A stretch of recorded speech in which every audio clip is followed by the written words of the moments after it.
안녕하세요. 제 인생에 이런 일이 생길 줄은 가히 상상도 못했네요.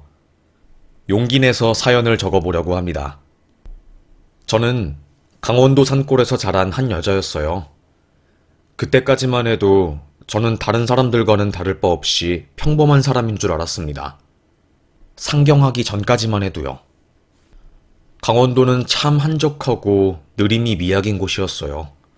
벚꽃이 지고 봄바람을 여름바람이 밀어낼 무렵엔 버찌를 따먹느라 입 주변이 펄해지고 겨울과 봄 사이에는 여린 산두릅을 따서 살짝 데쳐 초고추장에 찍어 먹으면 고기 부럽지 않은 만난 반찬이 되었지요. 그리고 그때까지만 해도 시골 애들이 다들 순했어요. 저희 집이 아버지와 어머니가 감자 농사랑 고추 농사를 아주 크게 지어서 여유가 있었거든요. 동네에 부모님이 일찍 돌아가셔서 할머니랑 사는 애 두 명이 있었어요. 다른 동네 애들은 그 아이 두 명을 보고 야, 이 거지 새끼들아! 너네는 미군이 먹다 남기고 간 깡통에 옥수수 가루 타서 죽이나 해먹어라. 너네는 씻지도 않지? 네 머리에서 썩애가 우글거린다. 네 머리에 있는 이만 다 잡아먹어도 배부르겠어. 놀리곤 했지요. 저는 니네가 뭔데 하늘이랑 하원이 놀리냐? 그럼 니네 아버지는 우리 아버지 땅 빌려서 씨감자 농사 지으니까 너도 완전 가난뱅이인 거네? 안 그래? 내가 너 가난뱅이 꾸정물 쬐쬐 흐르는 벌레라고 놀리면 기분 좋냐? 이런 말들로 맞받아쳤습니다. 그럼 아무 말도 못했어요. 하늘이랑 하원이 두 형제를 놀리는 그 애들은 실제로 우리 부모님한테 땅을 빌려 사는 사람들이었으니까요. 첫째인 하늘이는 이름 따라 마음씨가 하늘처럼 넓었고 정말 착하고 순한 남자였어요. 정원아, 내가 참말로 니한테 고맙다. 니 아니었으면 하원이랑 나는 벌써 우울증 걸렸을 거야. 시간이 걸리더라도 정원이 너한테는 내가 무조건 보답할 거야. 너 진짜 고맙다. 참말로 고마워. 됐어. 보답하지 않아도 돼.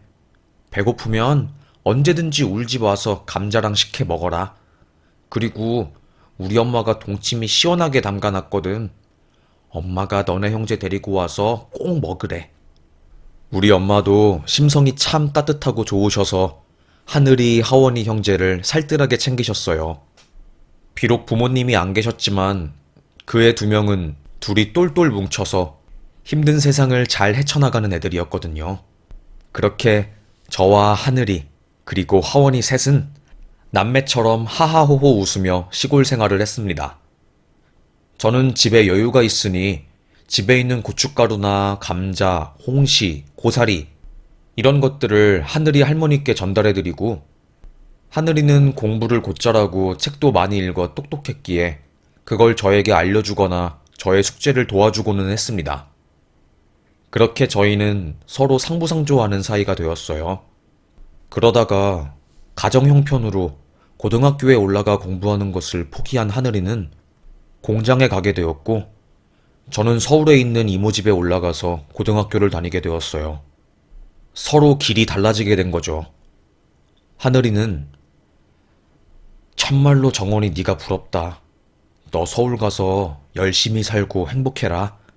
나도 형편 때문에 지금은 공장에 갈 수밖에 없지만 꼭 나도 검정고시 보고 대학 갈 거다. 내가 성공해서 너한테 받은 것들 다 갚을 테니 걱정 마라. 행복만 해라. 하늘이 너도 행복해. 고마워. 그렇게 저와 하늘이는 각자의 삶을 살게 되었습니다. 저는 서울에 올라와서 이모 집에서 미술 입시를 하게 되었어요. 강원도와는 다르게 굉장히 치열하고 경쟁의 경쟁을 정말 끝없는 경쟁을 했습니다. 아무리 이모가 저를 지켜주고 케어해 주신다고는 해도 부모 곁을 떠나 타지살이 하는 게 정말 쉬운 게 아니더라고요. 결국 우여곡절 끝에 대학에 간 저는 그때 만난 남자와 결혼하게 되었어요. 그때 시절은 지금보다 조금 더 결혼을 빨리 하는 시절이었거든요. 저도 멋 모르고 그 남자가 잘 살고 잘생기고 저보다 훨씬 더 어른 같아서 휩쓸리듯 결혼하게 되었습니다.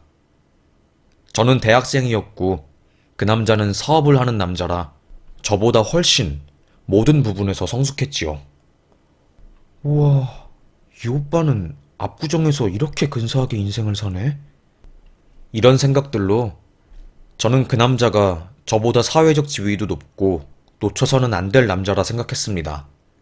게다가 그 남자 집안은 검사, 변호사 등등 다들 명예로운 직업을 가지고 일하는 사람들이었어요. 자연스럽게 그 남자도 원래는 법조계에서 일을 하려다가 사법고시 2차에서 3번 떨어진 후 깔끔하게 모든 것을 접고 사업을 했다고 하더라고요. 우리 엄마는 정원아, 엄마는 네가 좀 또래 애들이랑 결혼하길 원하는데 아무래도 나이도 띠동갑에 나중에 시간이 흐르면 연애 때는 안 보이던 단점도 보일 거고 그게 너희 부부 사이에 큰 영향을 끼칠 수 있어. 그때 그런 단점 중 큰 부분이 나이 차이가 될 것 같아. 엄마, 나 엄마가 무슨 마음으로 그런 말 하는지 알겠어. 그런데 내가 어떻게 또 이렇게 완벽한 남자를 만날 수 있겠어. 절대 그거 쉽지 않아. 그 남자는 나보다 돈도 많고 잘 나가고 사회에서 자리도 잡았어. 나 서울로 올라와서 이리저리 치이고 기싸움하고 경쟁하고 솔직히 엄마한테는 말 못했는데 서울에서 혼자 사는 게 너무 힘들어서 밤마다 울기도 정말 많이 울었거든. 이제는 결혼해서 평범하게 아기 키우고 남편한테 의지하면서 살고 싶어. 그리고 그 남자 괜찮은 남자야. 제가 이렇게까지 말하니 엄마는 아무 말 못하셨어요. 그래, 우리 딸내미. 엄마가 농촌에서 농사 짓느라 제대로 돌봐주지도 못했는데 우리 딸내미 제대로 건강하게 잘 자란 것만으로 감사해야지. 그래, 딸내미가 원하는 남자랑 결혼해. 엄마는 딸 믿어. 결국 엄마는 저의 소원을 들어주었습니다. 어리고 미모도 나쁘지 않은 저와 결혼을 강하게 원했던 남편은 우리 부모님이 결혼을 허락했다는 소식을 듣고 정말 굉장히 좋아했어요. 장모님, 장인어른, 정말 정말 감사합니다. 비록 제가 정원이랑 나이 차이는 많이 나지만 따님과의 결혼 허락해 주신 거 후회 안 하게 최선을 다해서 따님 행복하게 해드리겠습니다. 감사합니다. 정말 정말 감사합니다. 우리 부모님께 남편은 고개를 조아리며 연신 감사의 인사를 쏟아냈습니다. 하지만 시댁 쪽에서는 반대가 좀 있었어요. 신부가 너무 어리지 않니? 아무리 그래도 비슷한 나이 또래랑 결혼하는 게 낫지. 그리고 무엇보다 돈이 많아도 농부 집안은 우리 체면이 있는데. 하지만 제가 남편과 띠동갑일 정도로 나이가 어렸고 집안에 돈도 넉넉하게 있어서 딱히 꿀리는 입장은 아니었기 때문에 시댁의 반대는 그리 오래가지 못했습니다. 엄마, 나 내일 모레 40이야. 아무리 집안이 좋으면 뭐해. 결혼 정년기 넘어서 여자 만나기 너무 힘든데. 어디서 이렇게 어리고 예쁜 여자 만나지도 못해. 그러니까 제발 반대하지 마. 우리가 오히려 정원이한테 절해야 할 판이야. 남편의 이러한 강력한 한마디 한마디에 결국 시댁은 꼬리를 깨갱 내리게 되었고 저는 결혼에 꼴이 나게 되었습니다. 같은 대학 친구들은 결혼을 일찍 한 저를 이해하지 못했지만 저처럼 부산이나 충남, 강원도 같은 시골에서 대학 때문에 상경한 친구들은 저를 이해했습니다. 왜냐면 시골 살다가 타지살이 하는 게 정말 심적으로 신경 쓰이고 피곤하거든요. 그런데 그렇게 시작한 제 결혼 생활은 재앙 그 자체였습니다. 처음에는 물론 행복했죠. 일 끝나고 집에 온 남편에게 갓 지은 밥 해서 먹는 모습 바라보는 것 자체로도 저에게는 크나큰 행복이었어요. 남편도 나는 아무리 밖에서 맛있는 거 먹고 좋은 곳 가도 정원이가 해주는 이 집밥이 최고야. 진짜 이렇게 맛있는 거 매일 먹는 것도 쉽지 않아. 난 진짜 행복한 남자야. 따뜻한 말들로 남편은 저를 휘청이게 했고, 저도 그 맛에 밥 차리고 가정주부 생활을 했어요. 그런데 딱 1년 정도 지나니까 남편은 본색을 드러내기 시작하더라고요. 사업하는 남편은 저 몰래 술집에 가서 여자를 끼고 노는 순간들이 많아졌습니다. 자기야, 당신 소매에 비비크림 묻은 거 뭐야? 그리고 이 라이터에 왜 술집 이름이 써 있어? 이거 룸 이름이잖아. 이건 진짜 아니지. 당신 어제도 새벽에 들어온 이유가 야근이 아니라 사람들이랑 양주 먹느라 그런 거야? 아니, 당신은 언제까지 내가 술집 가는 걸로 간섭할 거야? 나도 사업하는 사람이고 접대도 해야 할 거 아니야. 난들 이런 거 하고 싶어서 하는 줄 알아? 절대 아니야. 나도 그냥 집에서 얌전히 TV 보고 누워있고 싶다고. 오히려 남편은 자기도 술집 가기 싫은데 억지로 거래처 때문에 가는 거라고 저에게 승질을 부렸습니다. 화가 난 저보다 더 화를 내고 짜증내니까 차마 할 말이 없더라고요. 민망하기도 하고요. 그래서 처음에는 그래, 사업하는 사람들 술집 자주 가니까 그럴 수 있어. 그래, 그래. 라고 생각하며 넘겼습니다. 그런데 어이가 없는 게 그게 아니었어요. 남편은 술집 여자들한테 돈으로 환상을 사고 거기서 대우받는 거를 무척이나 즐기는 거였습니다. 당연히 술집 여자들이랑 2차 나가는 거는 일도 아니었고 일상이었어요. 술에 잔뜩 취해서 몸도 못 가는 채로 집에 올 때면 여자들과 노느라 몸에 밴 진한 여자 향수가 제 코를 찔렀지요. 시골에서 산 타고 나물 뜯어서 순수하게 산 저는 남편의 일탈이 적응이 안 되었고 저에게 어마어마한 스트레스로 다가오게 되었습니다. 믿기 힘들 정도로 거대한 스트레스에 제가 원형 탈모도 생기고 불면증까지 가지게 되었어요. 참다 못한 제가 이혼 선언을 하려고 한 그 순간 남편 사업이 정말로 거짓말처럼 폭삭 망해버린 겁니다. 제가 집에서 시골에서 보내준 단감을 잘라 말리고 있었어요. 감말랭이를 만들려고요. 그런데 갑자기 누가 집 문을 쿵쿵 두들기는 겁니다. 영문도 모른 채 저는 누구세요? 압류 때문에 왔습니다. 저희가 수차례 문서랑 통지서를 보냈는데 깜깜무소식이어서요. 더 이상 집행을 미룰 수가 없어서요. 여기 세대주 이름이 남재현이고 그쪽은 김정은 씨 맞으시죠? 저는 깜짝 놀랐습니다. 갑자기 제 남편의 이름과 제 이름을 말하면서 남자들이 집에 와서 빨간 딱지를 붙이길래요. 너무 놀란 저는 아니, 갑자기 이게 뭐 하는 짓이시죠? 어떻게 된 건데 남의 집에 들어와서 물건들에 딱지를 붙이세요? 나 참 이해할 수가 없네. 알고 보니 남편이 사업을 벌이면서 급하게 확장을 하느라 돈을 빌린 거고 그거를 저희 신혼집 담보로 한 거였어요. 너무나도 어이가 없었습니다. 신혼집 구할 때 우리 부모님이 땅을 일부분 팔아서 3억이라는 돈을 보태준 거였고 그래서 공동 명의로 신혼집을 구했거든요. 갑자기 저는 남편이 예전에 제 인감도장이랑 사인이랑 이런저런 서류를 요구했던 게 생각이 났습니다. 그게 알고 보니 저 몰래 집을 담보로 대출받아서 사업을 굴리려고 한 거였어요. 정말 화가 부글부글 끓어오른 저는 바로 남편에게 전화해서 당신 이게 뭐 하는 거야? 대출을 받으려면 부부끼리 상의를 해야지. 말도 없이 갑자기 대출받고 이자도 못 갚아서 집이 지금 넘어가게 생겼는데 이게 말이 되냐고. 우리 엄마 아빠 돈도 여기 묶여있고 경매 넘어가면 집값 떨어지는 건 일도 아닌데 도대체 어떻게 하려고 그래? 미치겠어 진짜. 저는 부들부들 떨었습니다. 시댁이 잘난 집이기는 하지만 명예로 먹고 사는 사람들이라서 검사, 판사 이런 일을 하니 돈이 있을 리가 없었지요.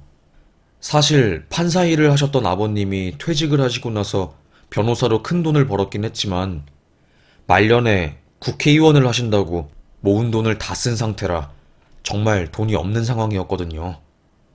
자기 집은 돈이 없는 게 뻔하니 돈 나올 구멍은 없고, 그나마 만만한 저와 남편의 공동명의인 신혼집을 건드린 겁니다. 저는 용서할 수 없었고 너무나 짜증나고 열불이 터졌어요. 그런데 남편이 하는 말은, 남자가 큰 일을 하려면 리스크도 안아야 하는 거야. 당신은 뭘 모르니까 지금 나한테 화내는 거고, 지금이야 우리 회사가 약간 위기이긴 하지만 이것만 잘 넘기면 다 잘 될 거라고. 당신이 집에만 있으니까 세상 물정을 몰라서 그러는 건데, 원래 큰 돈을 벌려면 크게 걸어야 하는 게 세상의 이치인 거야. 무슨 말인지 알겠어? 저는 적반하장으로 나오는 남편이 어이가 없었습니다. 뻔뻔한 것도 적당히 뻔뻔해야지 봐줄 만한데 그 선을 넘은 것 같아서 저는 정남이가 뚝 하고 떨어졌어요. 당신 그따구로 나올 거면 나랑 이혼하든가 알아서 해. 이런 식으로 계속 당신 원하는 대로 살 거면 나랑 말도 하지 말고 부부로 살지 말자고. 진짜 이딴 식으로 행동하는 거 지겨워 죽겠으니까. 소리를 지르고 남편의 멱을 잡고 머리가 터질 때까지 남편을 흔든 뒤 저는 신경질을 내고 방을 들어갔습니다. 그날 이후로 남편의 회사는 회생 불가능할 정도로 재정 상태가 악화되었고, 엎친 데 덮친 격으로 남편의 동업자가 돈을 빼돌리고 도망가는 바람에 그나마 희망이었던 작은 투자금도 모조리 날리게 된 상황이었어요. 정말 상상도 하기 싫고 너무나 힘든 시간들이었지요. 결국 남편은 망했고 파산 신청마저 법원에서 받아들이지 못하면서 남편은 그냥 소생, 회생 불가 인생이 되었습니다. 저는 남편에게, 당신 지금이라도 시댁에 손 벌려. 그래야지 우리가 살 거 아니야. 안 그래? 언제까지 회사 망했다고 예전에 잘 나가던 시절만 생각하면서 아무것도 안 하고 있겠어. 어떻게든 일을 해서 빚을 갚아야 할 거 아니야. 10억을 언제 벌어서 언제 갚아. 집안에 손을 벌려서 당신 목숨이라도 살려야 할 거 아니야. 빚쟁이들한테 쫓기는 것도 난 지겨워. 닥쳐. 당신이 뭘 알아? 내가 그까짓 돈도 못 벌 것 같아? 10억은 1년이면 벌 수 있는 돈이야. 하나도 큰 돈이 아니라고. 그리고 당신, 내가 집안에서 얼마나 아픈 손가락인지 알잖아. 우리 형은 검사에, 내 동생은 의사인데 나는 아무것도 아닌 그저 나부랭이 개인 사업자이고, 아무리 바득바득 열심히 살아도 형 발끝에도 못 따라가는데 거기서 내가 집안에 손을 빌려? 이건 있을 수가 없는 일이야. 남편은 본인이 빚쟁이들한테 쫓기다가 맞아 죽는 한이 있더라도 지네 집안에 손 벌리는 것을 극혐하는 사람이었어요. 그런데 이중적이고 어이가 없는 것은 저희 집 돈은 그냥 아주 쉬운 돈으로 생각한다는 거였습니다. 당신 엄마 아빠 땅 부자 아니야? 그리고 고춧가루 장사로 1년에 돈 수억씩 벌잖아. 나 빚 있는 거 장모님이랑 장인어른한테 갚아달라고 하자. 그게 제일 빠른 방법인 것 같은데. 어때? 안 그래도 장모님 오늘 내일 하시는데 그냥 빨리 재산 당신 목 증여해달라고 하거나. 어때? 전 남편의 말을 듣고 남편의 아구창을 확 주먹으로 때리고 싶었습니다. 우리 엄마가 오늘 내일 할 만큼 늙었다고 빨리 있는 돈 내놓으라고 나한테 협박하는 건가? 아무리 돈이 궁하고 급해도 그렇지 장모님을 돈 뽑아주는 기계로 취급하다니. 저는 망나니도 이런 망나니가 없다고 생각했습니다. 당신 미쳤어? 당신 엄마 아빠 돈은 아깝고 우리 엄마 아빠 돈은 안 아까워? 진짜 어이없다. 우리 엄마 아빠도 피땀 흘려서 힘들게 번 돈이야. 그 돈을 왜 사위 빚 갚는 데 써야 하는데? 그리고 당신이 나랑 결혼하고 나서 나를 행복하게 해줬으면 몰라. 맨날 바람 피우고 여자 만나서 나 속상하게 만드는데 그거 다 아는 우리 엄마 아빠가 퍽이나 당신 빚 갚으라고 나한테 돈 증여해주겠다. 에휴, 당신 제발 눈치라도 좀 챙겨. 저는 화를 냈고 남편은 아내가 되어서 도움되는 게 없다며 화를 내고 집을 나섰어요. 남편이 집 밖으로 나가자 참았던 서름이 쏟아졌고 저는 그 자리에서 얼마나 오랫동안 울었는지 몰라요. 옛말에 여자는 결혼을 잘하면 남은 삶이 평생 행복하다고 하던데 나는 왜 그 옛말을 제대로 잘 듣지 않았을까? 결혼 한번 잘못했다가 평생이 괴롭게 생겼다. 애초에 서울에 올라온 게 잘못되었던 것 같아. 말도 안 돼. 너무 힘들어. 그냥 강원도에서 아무것도 모르고 행복하게 하하호호 웃으면서 버짓 따먹고 두릅 데쳐 먹었던 시절이 훨씬 더 행복한 것 같은데. 물질적으로는 강원도에 살 때보다 좋을지는 몰라도 심적으로는 서울이 훨씬 더 힘들구나. 그냥 돌아가고 싶다. 라는 생각이 매일 밤 들어서 저는 눈물로 밤을 지샜습니다. 믿고 싶지 않을 정도로 제가 사는 세상은 지옥이었어요. 그런데 그때 사단이 발생하게 된 거였지요. 사업이 망하고 사람들 보는 눈이 무서워서 대인기피증이 생긴 남편은 사람들을 만나지 못했어요.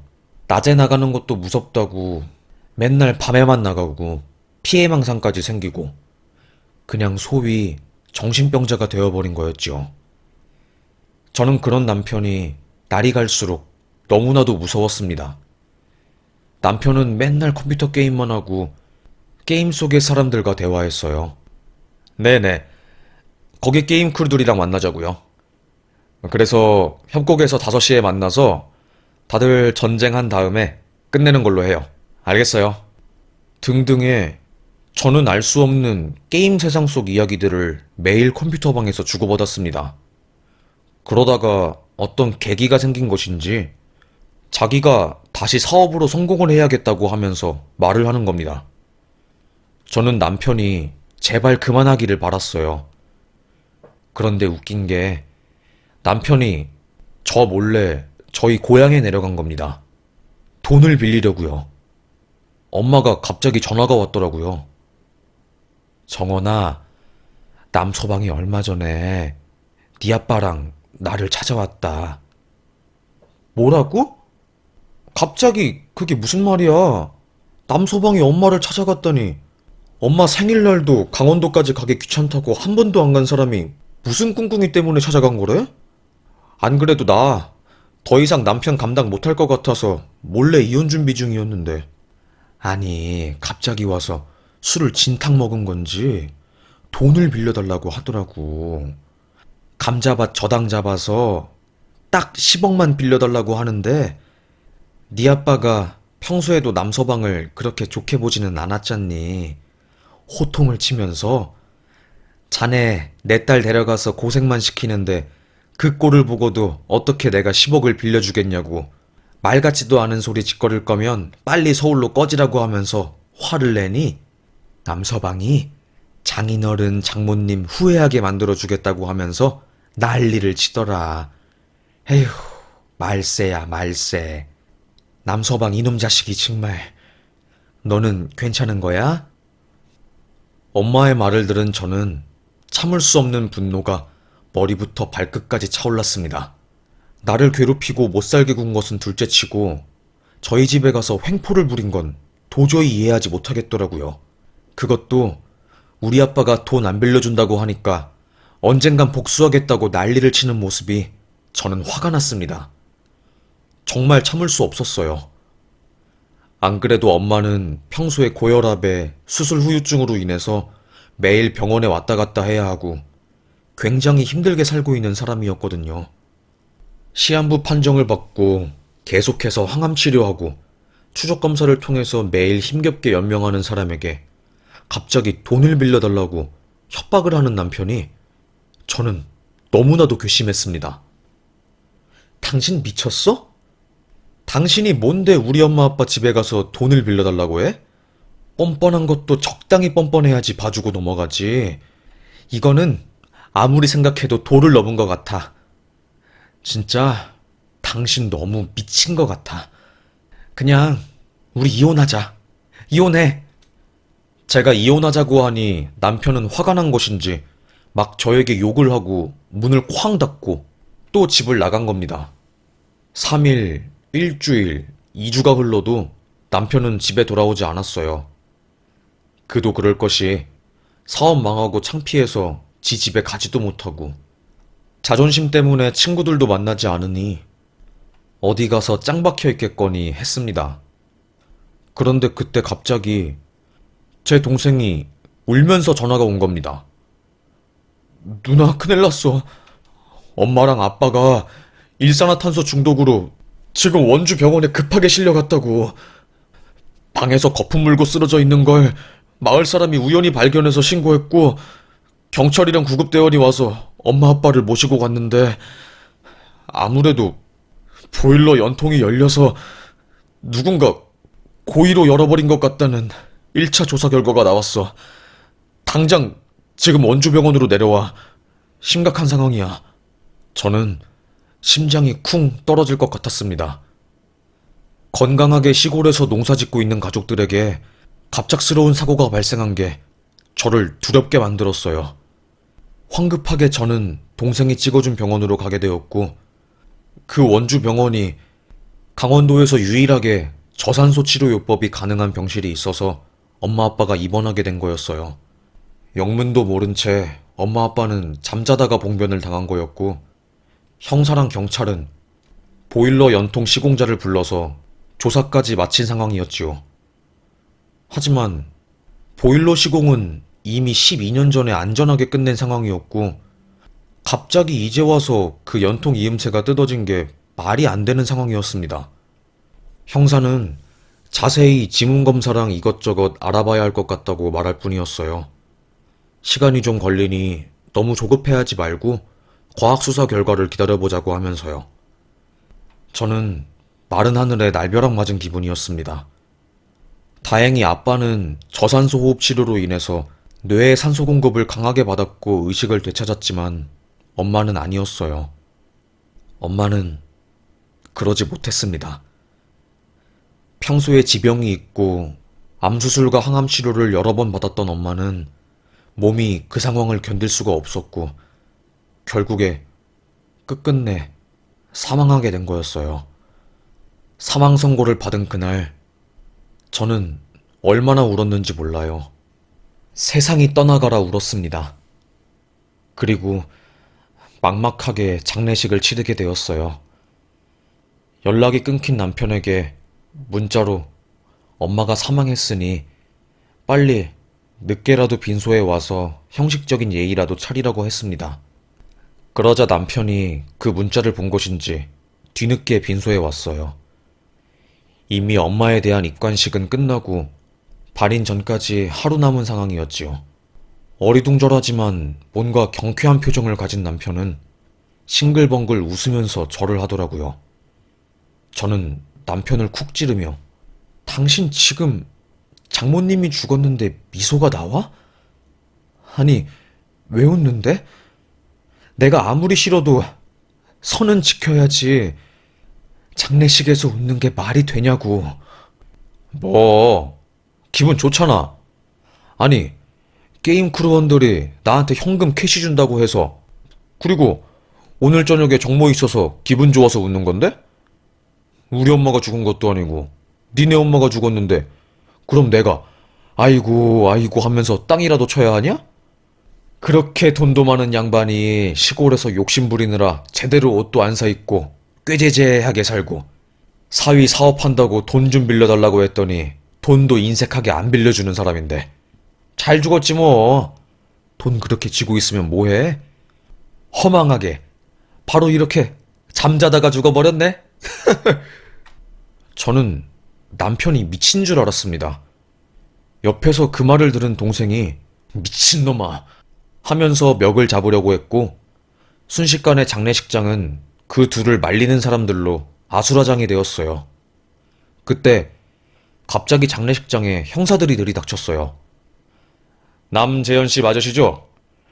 당신을 살인죄 및 미수죄로 체포하게 되었습니다. 미란다 원칙? 그걸 말하면서 제 남편의 손에 수갑을 채우는 겁니다. 뭔가 했더니 보일러 연통 쪽에서 남편의 지문이 나온 거였고, 거기 근처 증언에 의하면 남편이 우리 엄마 아빠가 사고를 당하기 5시간 전쯤에 마을에 나타나 저희 집으로 들어갔다는 것을 본 사람들이 있었다는 거였어요. 그리고 결정적으로 국과수에서 그 연통 부근에서 제 남편의 지문을 발견한 거고, 유력한 용의자인 제 남편을 구속수사하라는 검찰의 결정이 있었던 거였지요. 뭐? 당신들 우리 아빠가 어떤 사람인 줄 알아? 판사 출신 변호사에 국회의원 일선인 사람이야. 당신들 나 살인 저질러도 감옥에 안 갈 수 있는 사람이야.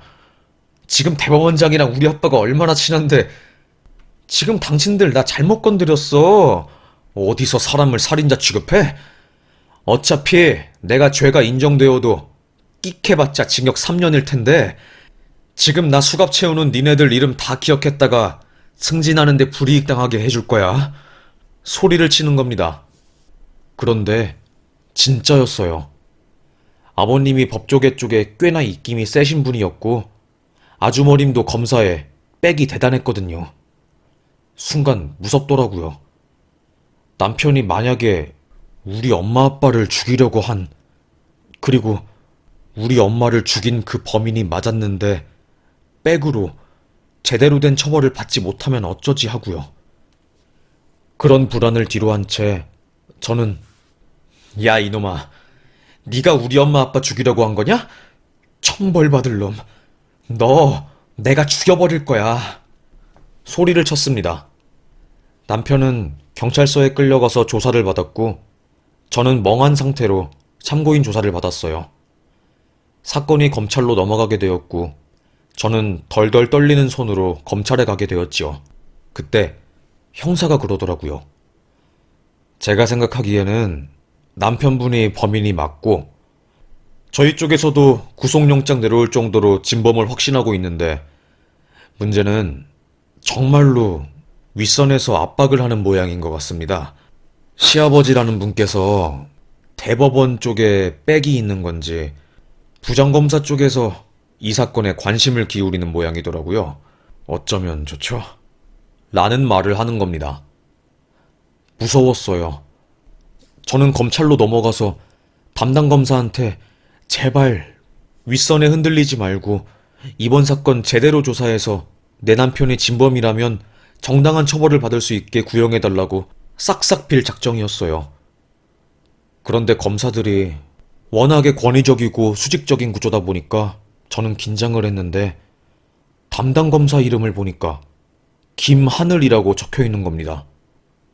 문을 여니까 아니, 저 강원도에서 살았을 때 어릴 때 그 하늘이 하원이 형제 중에 첫째였던 고등학교 올라가서 공장에 취업한 그 하늘이가 검사로 떡하니 있는 겁니다. 야 하늘아, 뭐야 정원아, 이번 사건 네가 그 딸이었어? 아니 이게 어떻게 된 일이야? 무슨 일이야? 엄청 놀랐어요.